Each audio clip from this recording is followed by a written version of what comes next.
रविवार की अगर प्रदोष पड़ जाए, कौन से दिन? रविवार की प्रदोष के दिन ये प्रयोग अवश्य कर देखिएगा। ज्यादा बार नहीं करना है, केवल एक ही बार करना, बाबा स्वयं कृपा करेगा। अगर आपको लगे कि मैंने व्यापार बदल लिया, एक बार बदला, कई लोग ऐसे भी होते हैं जो पैसा इकट्ठा करते हैं, धन एकत्रित करते हैं, और कोई व्यापार ऐसा कर लेते हैं जिस व्यापार में धन चले जाता है तो वो धन वापिस नहीं आता महाराज, वो व्यापार का धन वापिस नहीं आ पाता। तो बड़े दुखी होता है कि भाई मेरा गया हुआ पैसा नहीं आ रहा, मैं बड़ा कष्ट में हूं, मेरा खुद का ही आ जाए ना तो मैं निहाल हो जाऊं, मेरा अपना ही नहीं आ रहा जो गया हुआ है, तो मैं क्या वर्णन करूं, उसको क्या कहूं। व्यापार बदल कर देख लिए, धन भी हमारा कहीं डूब गया, आ नहीं रहा है, तो प्रयास करना। 3 स्थान पर चढ़ाई गई बेलपत्र हमें सुख का अनुभव करा देती, बहुत ध्यान लगाइए। पहला, अशोक सुंदरी की जगह। अब ये बेलपत्र जब भी आप चढ़ाएंगे तो रविवार की अगर प्रदोष पड़ जाए, कौन से दिन? रविवार की प्रदोष के दिन ये प्रयोग अवश्य कर देखिएगा। ज्यादा बार नहीं करना है, केवल एक ही बार करना, बाबा स्वयं कृपा करेगा। अपने मंदिर में, अर्थात अपने घर के पास कोई मंदिर हो, शिवालय हो, देवालय हो, जहां शंकर भगवान विराजमान हो, शिवलिंग हो, ऐसी जगह पर अवश्य करें। हमें कहीं दूर जाकर ये प्रयोग नहीं करना है, अपने शिवालय, अपने जो घर के आसपास में शिवालय हो वो। एक बेलपत्र अशोक सुंदरी वाली जगह। अब उसको अशोक सुंदरी की जगह पर भी चढ़ाने का तरीका क्या है?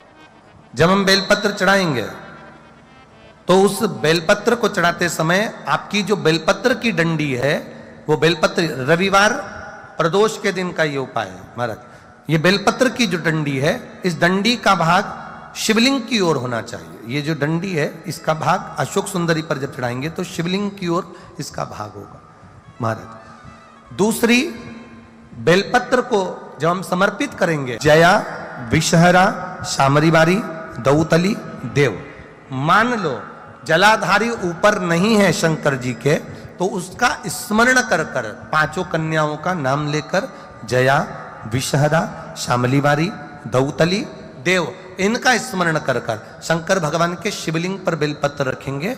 बेलपत्र कहां रखना है? आप अगर यहां बैठे हो तो आपके विपरीत में डंडी का मुख होना चाहिए। ये बेलपत्र की जो डंडी है इसका मुख आपके विपरीत में हो। आप यहां बैठे हो तो डंडी उधर होगी, आप इधर बैठे हो तो डंडी का मुख इधर होगा, आप उधर बैठे हो तो डंडी का मुख इधर होगा, आपके ठीक विपरीत की ओर डंडी का मुख हो।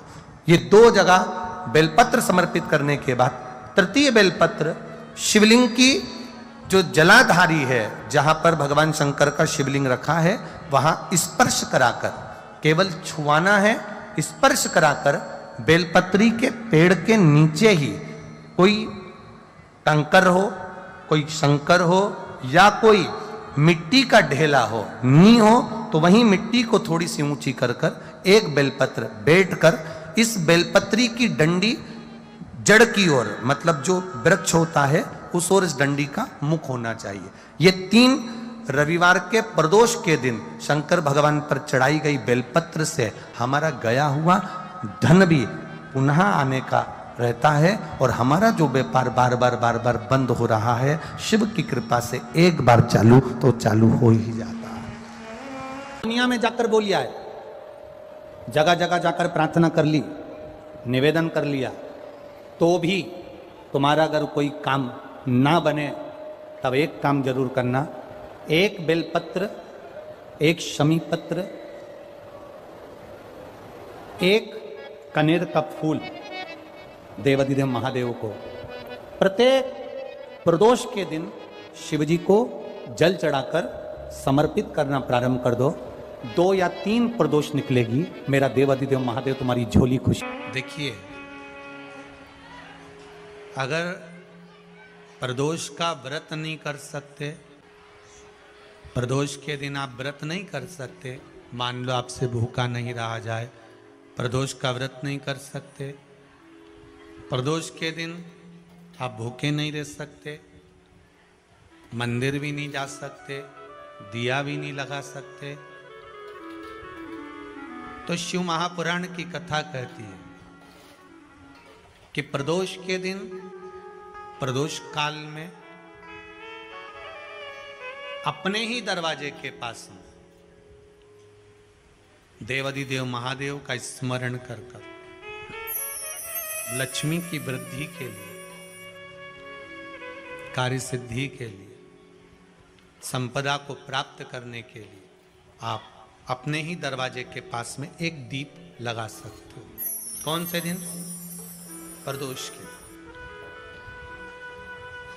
एक बात और अच्छे से समझ लीजिए, जो बच्चे चिड़चिड़े होते हैं, चाहे घर में बेटे हों, बहुएं हों, सास हो, ससुर हो, परिवार में छोटे छोटे बच्चे हों, चिड़चिड़ प्रवृत्ति करते हों या चिड़चिड़ा स्वभाव हो, जरा जरा सी बात में क्रोध आ जाता हो, बोलने का भान नहीं रह पाता हो, शब्दों के बाण चलते हों, तो महाराज प्रदोष के दिन, प्रदोष काल में बेलपत्री के पेड़ के नीचे एक, जो पत्ता आपके पास में हो, पान का मिल जाए तो पान का, पीपल का मिल जाए तो पीपल का, बेलपत्र का मिल जाए तो बेलपत्र का, उस पत्ते पर मात्र थोड़ा सा शहद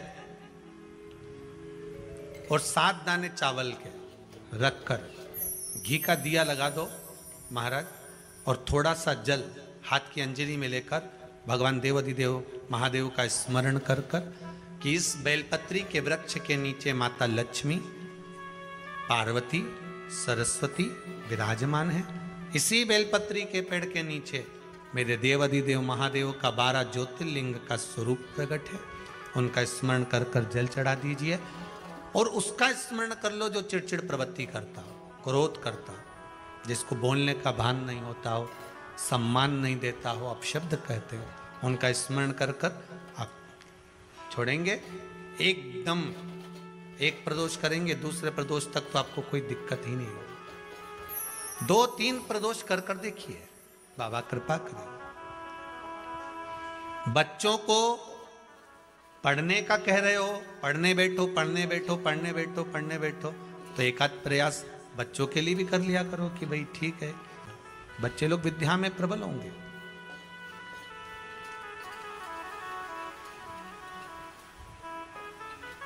शिव उपासना का जो फल है वह 1000 गुना। 2 तली का एक काम सबसे अच्छा है। यदि किसी लड़का लड़की ने आपस में विचार कर लिया कि तलाक हो रहा है, और लड़की ने या लड़के में से किसी एक ने विचार कर लिया कि मुझे तलाक नहीं लेना है, मुझे तो इसी वर के साथ में या इसी कन्या के साथ में रहना है, और अगर 2 बेलपत्र, 2 दुर्वा, 2 कनेर के पुष्प हाथ में लेकर 1 लोटा जल शिवजी को समर्पित कर कर अगर 2 तली का नाम लेकर ये एक साथ शिवलिंग पर चढ़ा दिए जाएं, तो वो प्रदोष के दिन अगर इसको चढ़ाया गया है तो लड़का लड़की का तलाक नहीं होता, आपस में प्रेम बनना प्रारंभ हो जाता है। ऐसा लगे जीवन में कि मैं बहुत दुखी हूं और कष्टमय जीवन चल रहा है और कोई समस्या का हल ही नहीं मिल रहा, बहुत दिन हो गए जूझ रही हूं मैं इन समस्याओं से, तो बेलपत्री की जड़ के अंतर्गत, जो बेलपत्री का बड़ा वृक्ष हो उसकी जो जड़ हो, उस जड़ पर लाल चंदन घिसकर या लाल चंदन से कटोरी में घिसकर लेकर जाएं। शिवजी पर लाल चंदन से पूजन करने के बाद में उसी चंदन को लेकर आकर बेलपत्री की जड़ के अंतर्गत ओम अक्षर को लिखकर एक बेलपत्र अपनी कामना कर कर उस जड़ पर बेलपत्री के समर्पित करना। पहले कथा में कहा है कि बेलपत्री कोई साधारण सा वृक्ष नहीं है, इसको केवल साधारण मत मानना, वृक्ष नहीं है। बेलपत्री की जड़ में ओम शब्द लिखकर, अक्षर लिखकर उस पर एक बेलपत्र समर्पित कर कर शिव जी से अपनी कामना कर कर जो प्रदोष के दिन प्रदोष काल के अंतर्गत बेलपत्री के वृक्ष की पूजन कर कर, ये नाद कर कर, ओम अक्षर का नाद कर कर स्मरण कर कर आता है। ज्यादा से ज्यादा कहेंगे तो 4 दिन 5 दिन में या 6 दिन में मेरा देव अधिदेव महादेव जो समस्या और टेंशन जिंदगी में चल रहा होता है उससे थोड़ा बहुत तो निजात मेरा देव अधिदेव महादेव उसी समय करना प्रारंभ कर देता है। शिव कृपा होने लगती। पर चंदन लगा होना चाहिए शिवलिंग पर। पहले शिवलिंग पे चंदन लगाना है, उसके बाद लेकर जाना। कौन से दिन? जम के बोलो जरा। प्रदोष समय, प्रदोष काल। लग रहा है कि जूझ रहे हैं हमारे जीवन में, बहुत बहुत टेंशन, बहुत समस्या।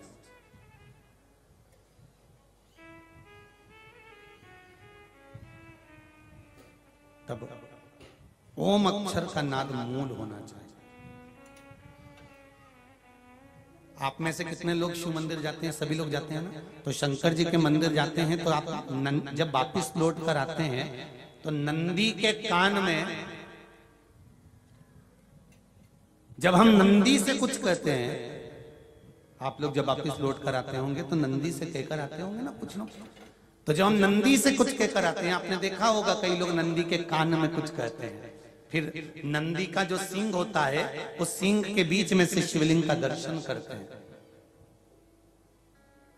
तो नंदी को जब कोई बात कही जाती है, नंदी से जब कुछ कहा जाता है कि हमारी बात शिवजी तक पहुंचाना, तो उसमें सबसे पहला अगर नाद करा जाता है नंदी के कानों में तो ओम का नाद करा जाता है।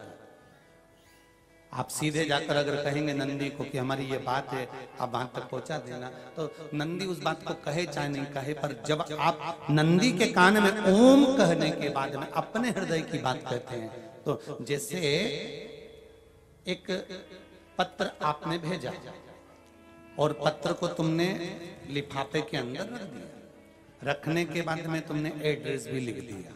समझ लेना बहुत अच्छे से। एड्रेस लिखने के बाद में तुमने अपना मोबाइल नंबर भी लिख दिया, सब कुछ कंप्लीट कर दिया। अब इस लिफाफे को तुमको भोपाल भेजना है सागर से, और तुमने ले जाकर इस लिफाफे को डाकघर के डब्बे में डाल दिया। लिफाफा जाएगा, जम के बोलिए, एड्रेस पूरा लिखा है, पीछे तुम्हारा नाम भी लिखा है, मोबाइल नंबर भी लिखा है, सब कुछ लिख दिया, पर लिफाफा जाएगा नहीं। क्यों नहीं जाएगा? क्योंकि उस पे टिकट चिपका नहीं है। 15 पैसे का, 10 पैसे का, 25 पैसे का, या 1 रुपए का, या 2 रुपए का, उस पे अगर कोई टिकट चिपका होता फिर आप उसको डालते तो जाता कि नहीं जाता? चले जाता। ये ओम सनातन धर्म के अंतर्गत जितने भी मंत्र होते हैं, जितने ब्राह्मण मंत्र का उच्चारण करते हैं, जितने ब्राह्मण मंत्र पढ़ते हैं और मंत्र का उच्चारण करते हैं, उसमें ओम का नाद क्यों करते हैं? क्योंकि ये हमारे श्लोकों को, हमारे शब्दों को, हमारे दिल की बात को टिकट का काम कर कर परमात्मा तक पहुंचा देता है। ये ओम अक्षर, ओम शब्द, ओम नाद वहां तक पहुंचा। कभी बेलपत्र देखना, जब बेलपत्र आप समर्पित करते हैं तो ऊपर वाली जो पत्ती होती है उस पे ओम लिखते हो। कई किसी को लिखते हुए देखा होगा, चंदन से, पीले चंदन से, लाल चंदन से। सबसे मूल 3 पत्तियों में बीच वाली जो पत्ती उस पे ओम लिख दिया, फिर इधर वाली में लिख दिया नमः, इधर वाले में लिख दिया शिवाय। कभी आपने देखा कि इधर वाली पत्ती में ओम लिखा हो, इधर में नमः लिख दिया हो, इधर में शिवाय लिख दिया? नहीं, लिखने वाला लिखेगा, क्योंकि जो विद्वान होता है, चतुर होता है, जिसमें विद्वत्ता होती है, वो सबसे ऊपर वाली पत्ती में ही ओम लिखेगा, क्योंकि उसको मालूम है ये ब्रह्मा है, ये विष्णु है और ऊपर शिव है। इन दोनों का समावेश ओम में है। इसलिए वो सबसे पहली पत्ती में ओम ही लिखता है। दुनिया का कितना भी दरिद्र व्यक्ति हो, चाहे दुनिया का कोई व्यक्ति ऐसा हो जिसका कभी व्यापार चलता ही नहीं हो, उसने 50 बार बदल के देख लिया, फैक्ट्री चली नहीं रही, जिस काम को करने के लिए जाते हैं वो काम टल जाता है, आज की जगह कल, कल की जगह परसों, परसों की जगह नरसों, काम होता ही नहीं। बेटा बेटी का संबंध करने जा रहे हैं पर हो ही नहीं रहा।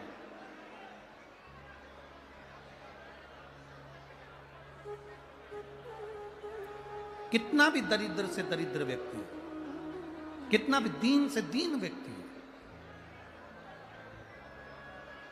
एक नियम वो अगर अपनी जिंदगी में बना ले, प्रदोष काल में, प्रदोष के समय पर बेलपत्री के वृक्ष के नीचे एक बार जाकर नमन करना और प्रदोष काल में शंकर भगवान के मंदिर में दिया लगाना, ये दो चीजें अगर वो 3 महीना भी लगातार कर ले तो उसके जीवन में कभी कोई समस्या आ ही नहीं सकती, कोई दुख आ ही नहीं सकता। एक नियम बना, जब कोई कहते तुम्हारे जीवन में कष्ट ही कष्ट है, तब एक काम चालू करो, शिव की आराधना।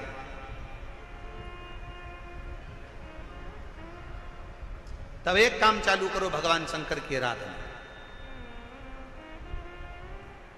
3 चीजें अपना लो। पहले नंबर पर शिव जी के मंदिर में 1 लोटा जल चढ़ाना। दूसरे नंबर पर अगर प्रदोष के दिन मंदिर में दिया लगा सकते हो तो ठीक है, नहीं तो एक कनेर का फूल पीला वाला, देखा है आप लोगों ने? जम के बोलो जरा। पीले कलर का कनेर का फूल एक, प्रदोष के दिन, प्रदोष काल के समय पर, प्रदोष काल के समय पर अगर दीप लगा सको तो ठीक है, नहीं तो एक कनेर का फूल पीले कलर का, शिव जी के अशोक सुंदरी का स्पर्श। अशोक सुंदरी वाली जगह मालूम है ना आप लोगों को? फिर से आप समझ लें।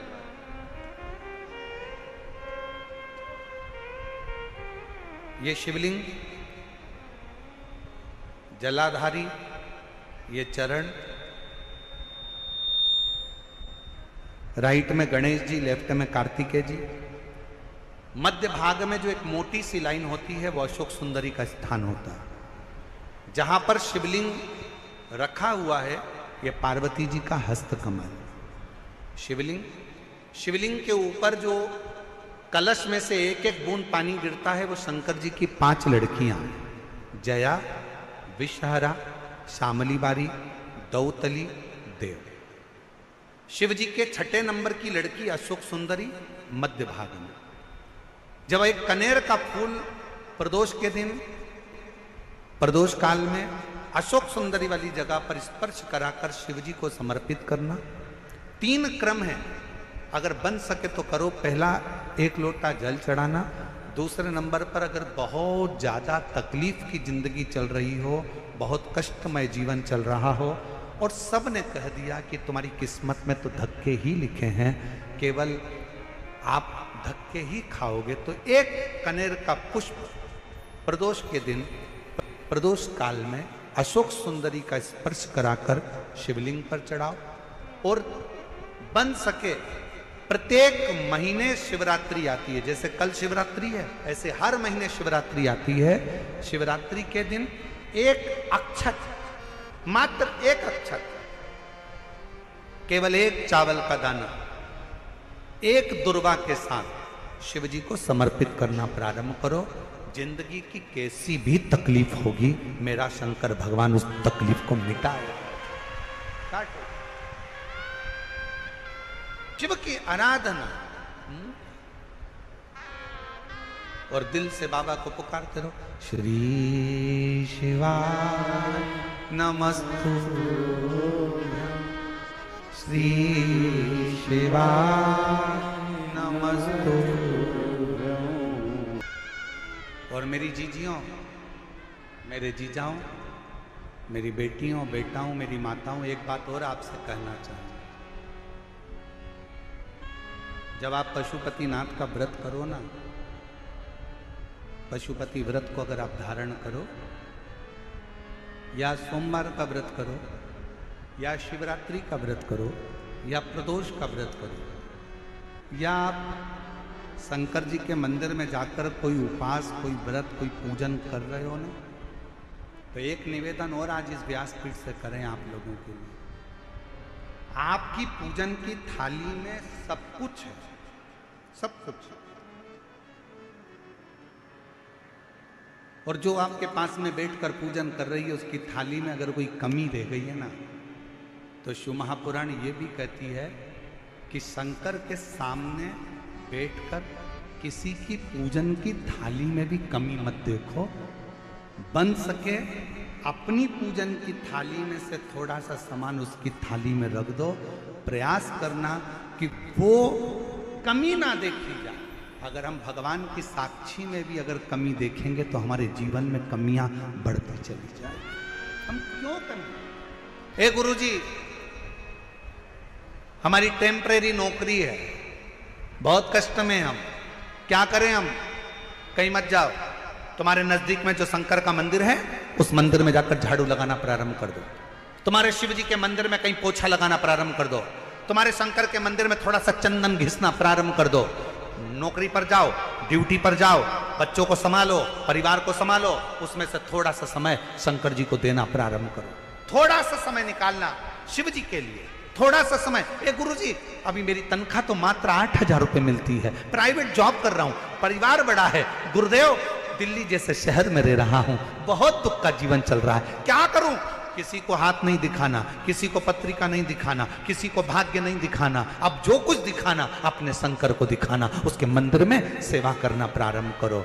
और मेरे बाबा तेरी सबसे बढ़िया। आए जब कष्ट, बहुत कष्ट का जीवन चल रहा हो, बहुत कष्ट की जिंदगी चल रही हो, ध्यान लगाना। अगर कष्ट का जीवन चल रहा हो, तकलीफ की जिंदगी चल रही हो, 5-7 सोमवार, या तो 5 सोमवार या 7 सोमवार, हाथ में दुर्वा,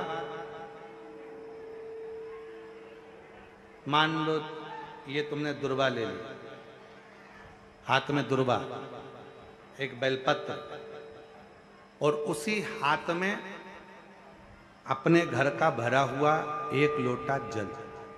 पहले रखना है दुर्वा, फिर रखना है बेलपत्र, उसके बाद में हाथ में 1 लोटा जल, और दोनों हाथों का स्पर्श करते हुए जो अपना पूजन का कक्ष होता है घर के अंदर का, उस पूजन कक्ष की साक्षी में खड़े होकर अपने कुल देवता, पितृ देवता और अन्य देवताओं का स्मरण करते हुए, बाबा बहुत दुखी हूँ, बहुत तकलीफ में हूँ, बहुत कष्ट में हूँ, मेरा परिवार आज दुख तकलीफ में है, मेरा परिवार आज कष्ट में है, दुख में है, कष्ट में है।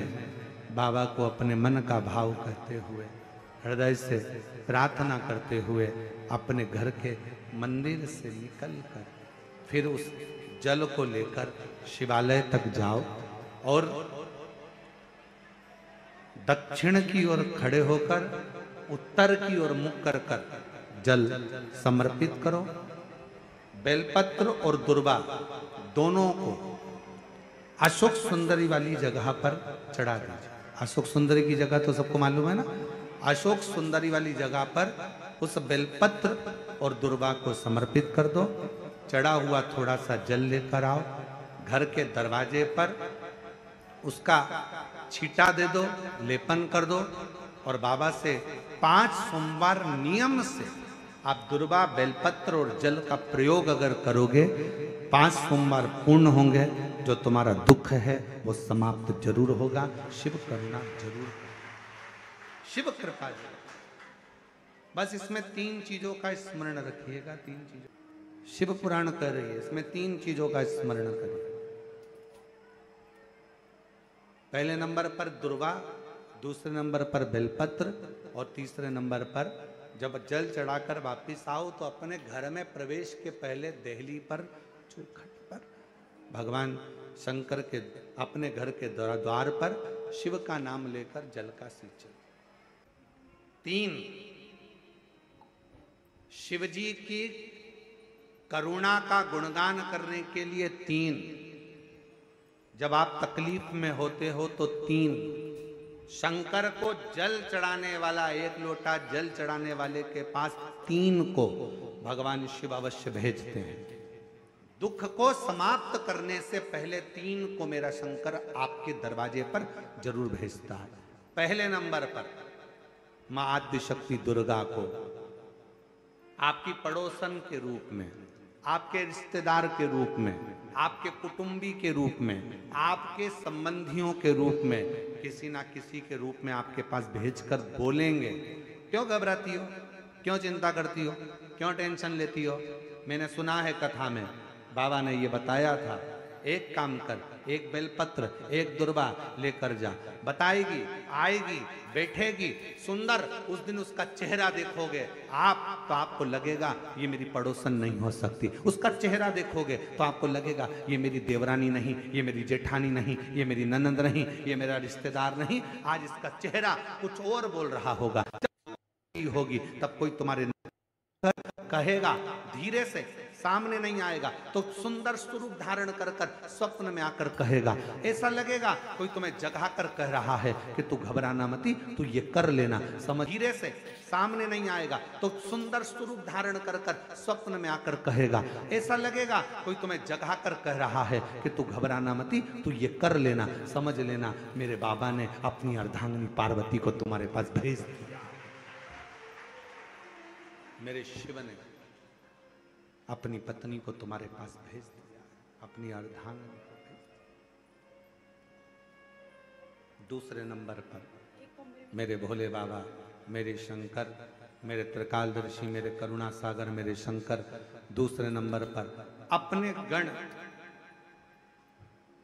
भृंगी को भेज देते।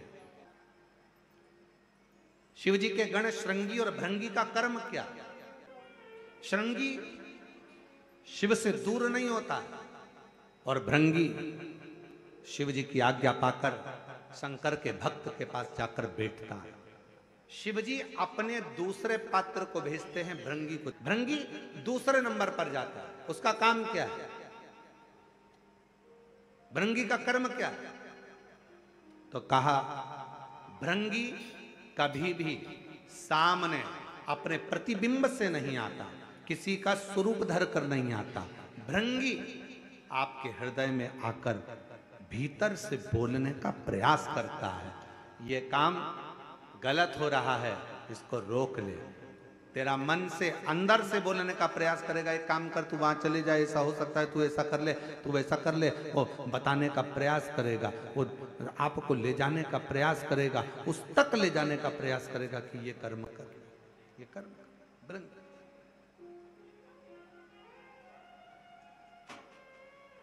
दूसरे नंबर पर भृंगी आपके मन की वाणी को शिव तक पहुंचाने का प्रयास करेगा। और तीसरे नंबर पर भगवान शंकर अपने भक्त का दुख हरने से पहले तीसरे नंबर पर भेज देते हैं अपने नंदीश्वर को, अपने नंदी गण को मेरे शिव भेजते हैं। नंदी का काम क्या है? जैसे ही नंदी आता है, कोई व्यक्ति के रूप में, किसी रूप में, किसी फोन के रूप में, किसी कॉल के रूप में, किसी पत्र के रूप में, किसी मैसेज के रूप में, जब नंदी तुम्हारे घर में प्रवेश करता है तब वो तुम्हारे रास्ते को क्लीन कर देता है, रास्ते को साफ कर देता है, उसको मार्ग को प्रशस्त कर देता है। आप दिल से उससे कहो, जहां तार ना जुड़े। कोई कई कई जगह कहे ना, अभी हमने कहा कि हमारे बच्चे कहे यहाँ पर सिग्नल मिल रहा है, कोई कहे वहां सिग्नल मिल रहा है। अगर सारी दुनिया से हार गए तो फिर एक जगह पर जाकर सिग्नल मिलाना।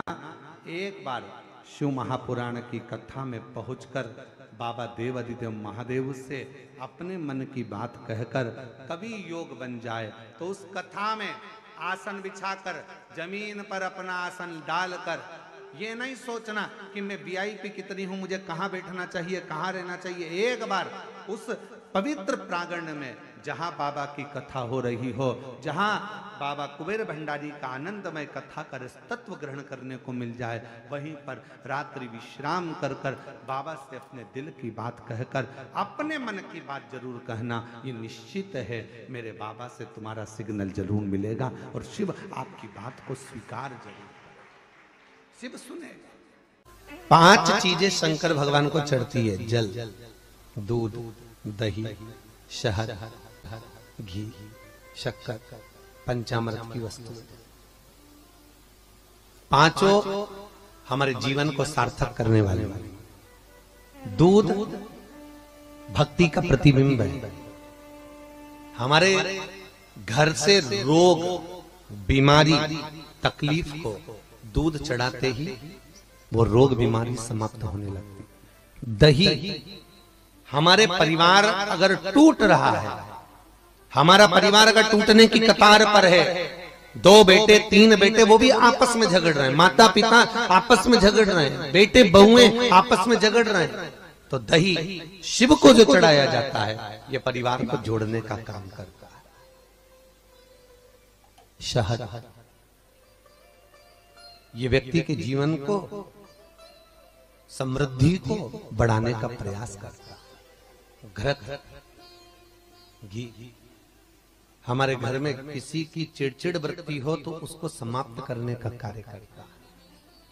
शक्कर, मिष्ठान, ये हमारे शंकर को इसलिए चढ़ाया जाता है कि हे भोलेनाथ, हमारी जिंदगी में ना जाने कितनी रुकावटें आई, पर मिष्ठान की तरह वो जीवन हमारा सार्थक होता चले जाए। 5 चीजें शिव को समर्पित होती। पंचामृत, पंचामृत और चरणामृत दोनों को लेने का तरीका भी अलग अलग है। आप लोग लेते हैं, कभी मंदिर जाते हैं, पंचामृत चरणामृत, सत्यनारायण की कथा करवाओ, देवी जी के मंदिर में चौकी करवाओ, कुछ भी पूजन पाठ होती है तो चरणामृत और पंचामृत दोनों मिलता है। आप लोग लेते होंगे। जब पंचामृत दिया जाता है तो लेने वाले को भी सोचना चाहिए कि किस तरह से लेना है। जब पंचामृत दूध, दही, शहद, घी, शक्कर जो मिला हुआ रहता है, उसको जब हम लेते हैं तो उसको लेने के बाद में अपने हाथ को हम हृदय से लगाते हैं। किस चीज को लेने के बाद? जम के बोलो। पंचामृत, चरणामृत नहीं।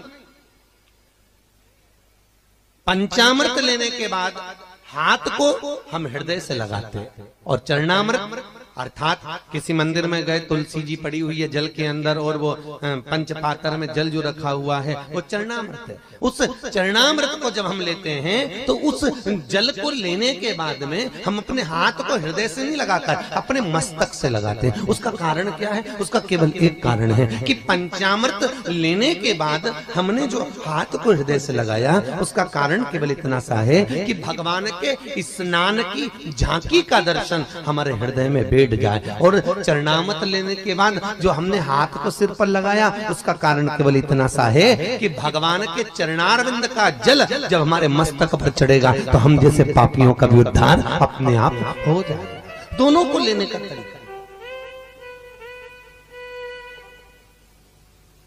और प्रसाद, कई लोग क्या करते हैं, प्रसाद लेने के बाद हाथ सिर पे रखते हैं। नहीं नहीं नहीं, गलत।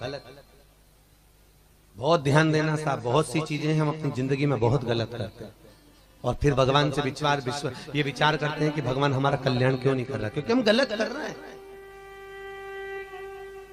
हम गलत धारण कर रहे हैं। वो एक व्रत होता है ना, माताएं करती है संतोषी माता का, उसमें क्या नहीं खाते? हाँ जम के बोलो, खटाई नहीं खाते। अच्छा ईमानदारी से बोलो, तुम 16 सोमवार शुक्रवार करे तुमने संतोषी माता के, तुमने 10 शुक्रवार करे संतोषी माता के, और संतोषी माता ने तुम्हारी नहीं सुनी तो तुम जगत में क्या होगी? बताओ, माता जी के हमने तो व्रत करे और माता जी ने हमारी नहीं सुनी। पर तुमने व्रत करे तो करे कैसे? तुमने धारण तो करा कि शुक्रवार को खट्टा नहीं खाना है, पर संतोषी माता के व्रत को तुमने अच्छे से धारण नहीं करा। तुमने उसमें पढ़ा कि खट्टा मत खाओ, पर संतोषी माता के व्रत को अगर अच्छे से धारण करोगी, गणेश जी की बेटी है संतोषी, और संतोषी के व्रत को अगर तुम अच्छे से धारण करोगी तो सबसे पहला प्रसंग आता है कि खट्टा मत खाओ, पर साथ में यह भी याद रखो कि खट्टा मत बोलो। अब मालूम पड़े शुक्रवार का व्रत रख लिया, खट्टा नहीं खाऊंगी, खट्टा नहीं खाऊंगी, और सबसे झगड़ा करती फिर रही, जरा जरा सी बात में लड़ रही, जरा जरा सी बात में खट्टा बोल रही, तो व्रत लगेगा? अरे बोलो तो जी जियो, अरे बोलो अच्छे से, लगेगा? व्रत का फल मिलेगा? नहीं। और जगत में कह रही मैंने तो व्रत भी करे पर फायदा नहीं हो रहा, मैंने तो व्रत भी करे कोई लाभ नहीं हो रहा, तो भगवान भी बोले लाभ कहां से होगा? खट्टा खाया नहीं पर खट्टा बोला तो, और खट्टा अगर बोल दिया तो लाभ क्या होगा? उसका पाप भाव। अब शंकर जी की बात लेके, शंकर जी के मंदिर में गई, वहीं का लोटा, वहीं का पानी, वहीं का महादेव उठा उठा के चढ़ा रही है, तो तेरे को कोई फायदा होगा? अरे बोलो तो जरा जम के। लोटा बेचारा वो कलश किसी दूसरे का, पानी किसी दूसरे ने भर के रखा बाल्टी में, तो कहोगे महाराज जी वो चढ़ाने के लिए तो रखा था, तो था तो दूसरे का, मेहनत किसी दूसरे ने करी, बिजली चालू करके लाइट वाले के बिल बनाकर उसने पानी भरा, दूसरे का पानी, दूसरे का कलश, और तुम बड़े प्रेम से उठा के चढ़ा दोगी तो तुम्हें कोई फायदा मिलेगा? कई कई माताएं बड़ी चतुर होती है, कोई पीपल का पेड़ का पूजन हो, कोई आंवले का पूजन हो, कोई बड़गद का पूजन हो, किसी भी देवी देवता का पूजन करने, थाली लगी लगाई मिल जाए, किसी की लगी लगाई थाली मिल गई, रोली कोकू हल्दी मोहंदी सब रखा, सब और सब उठा उठा के सब चढ़ाया, और बेचारी जिसकी थाली थी थोड़ी देर बाद वो आई तो आके देखा तो सब गायब हो गया, सब और पूछ भी रही क्यों, यहाँ सामान रखा था बताएं गया, तो कि वो इकाई थी लीला भाई, सब चढ़ा के चली, सब चढ़ा। लाभ किसको हुआ? बोलो जम के, जिसने चढ़ाया उसको कि जिसकी थी उसको? अच्छा जम के बोलो जरा, यहां तक आवाज आना चाहिए, जिसकी थी उसको लाभ। शमी की जो पत्ती होती है,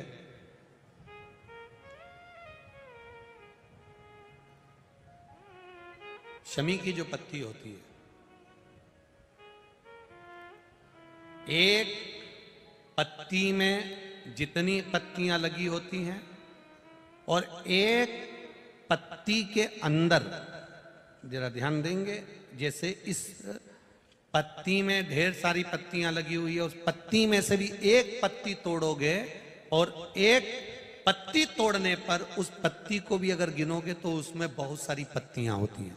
आज प्रयास करना, अगर कहीं आपको शमी की पत्ती मिले तो जैसे ये पत्ती, इस पत्ती को तोड़ा गया, इस पत्ती में से एक पत्ती निकाली गई और एक पत्ती निकालकर आप धीरे से रखना, और उसमें भी बारीक बारीक बारीक बारीक बारीक बारीक बहुत सारी पत्तियां नजर आती हैं। शिव महापुराण की कथा कहती है, जो सोमवार की अष्टमी हो या प्रदोष का व्रत हो या 12 महीने की शिवरात्रि हो या किसी भी दिन प्रदोष काल के अंतर्गत शंकर भगवान को एक शमी का पत्ता कोई भूलवश भी समर्पित कर देता है, तो जितनी एक पत्ती में पत्तियां होती है और उस पत्ती के अंदर भी एक पत्ती को तोड़ने के बाद जितनी पत्तियां होती है, उतने जन्म मृत्यु लोक में मनुष्य के नहीं होते, 84 लाख योनियों में से वो योनियां कट जाती हैं और देव योनि प्राप्त हो जाए। एक शमी पत्र की इतनी महत्वता है, एक शमी पत्र। कितना सुंदर कहा है।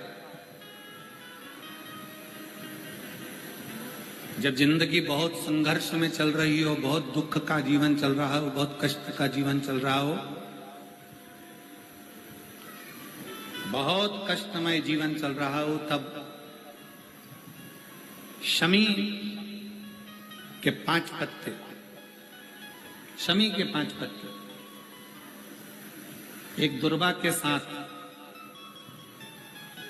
एक अक्षत चावल का एक दाना, वो भी हल्दी में भिंगोया हुआ हो या केसर में भिंगोया हुआ हो, शमी पत्र 5, एक दुर्वा, एक चावल का दाना, जो दिल से हृदय से बेलपत्री के वृक्ष के नीचे पार्थिव लिंग का निर्माण कर कर मट्टी का शिवलिंग बनाकर प्रदोष काल में मतलब शाम के समय पर शिवलिंग बनाकर उस पे जल चढ़ाकर जो ये 5 समी का पत्र, एक दुर्वा और एक चावल का दाना अपनी कामना कर कर, जो दुख चल रहा है बाबा से विनय कर कर एक एक पत्ता जब समर्पित कर दे, फिर एक दुर्वा समर्पित कर दे, फिर एक चावल का दाना समर्पित कर दे और बाबा का वहीं पर पुनः विसर्जन कर दे, 3 महीना तो जाने दो, 15 दिन के अंदर वो दुख कटता जरूर है, चाहे कोई भी दुख।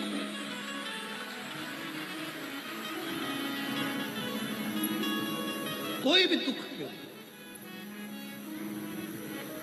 किसी भी तरह का दुख क्यों।